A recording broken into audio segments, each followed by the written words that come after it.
bringing that activity into seated activity, right? The meditations or the kriyas or whatever, the activity that we do in a seated position requires the strength of the legs, the strength of the feet, the strength of the ankles. And that strength, when it's activated in the right kind of way, when we're sitting, we can bring that energy in through the base, in through the spine, and bring it up the spine.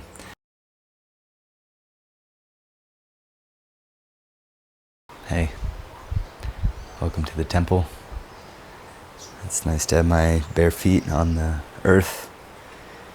And one of the things that I like to do to really get into my physical practice and the physical aspects, the denser aspects of my yoga sadhana, is start in a standing position just like this and feel the pressure of my feet.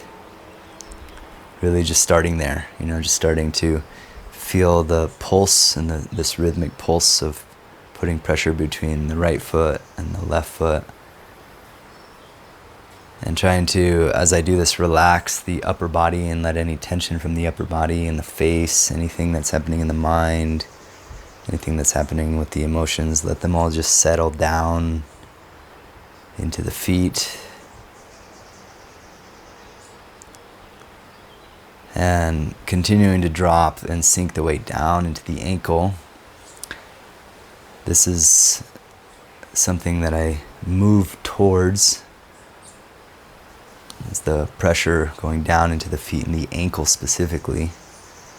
And what I can do is I can shift into one foot and I can really feel, by taking the weight out of the other foot, I can really feel that joint, holding the structure of the body. And once I find how to load that joint, specifically the ankle joint, in a way that feels like I can load the weight from the crown of the head all the way down through each of the joints of the body, like stacking and aligning each of the joints in the body, especially the hips and the spine, the knee, so that it feels like there can just be this straight line of pressure down into the ankle, like a plumb line, from the crown to the foot. And once I find that plumb line, I'm going to stay in that plumb line, but I'm going to shift through center, so my weight now goes into my left foot, and then I bring all of that weight into my left foot, and my right foot becomes light. You see what I did there? And the idea is to keep the hips low.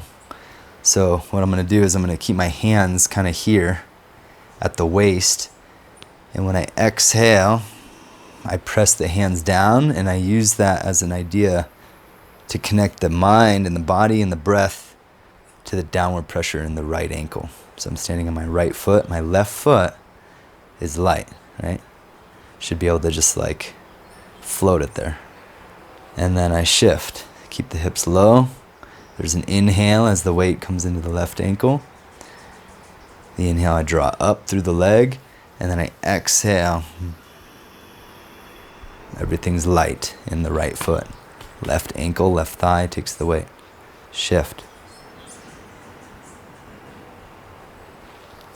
Exhale. Float the opposite leg, opposite foot. Inhale. Shift. Exhale. Release the weight down. And as I've done that several times, I start to really get this connection to my feet, my ankles, the downward pressure, the weight releasing down into the ankle. And once I have that really connected, I can bring myself into this kind of eighth of a squat, quarter squat stance. This is a stance. The development of this stance and other stances happens by keeping the knees a little bent.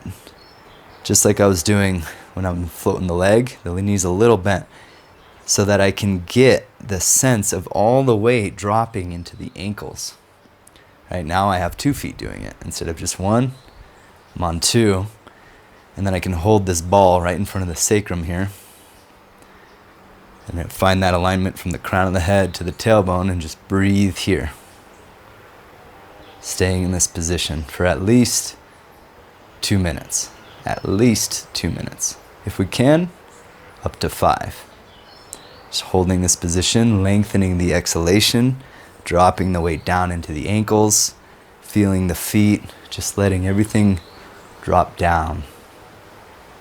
Once I've done at least 2 minutes in this position, I can move on with the remainder of my physical practice, whatever's coming next.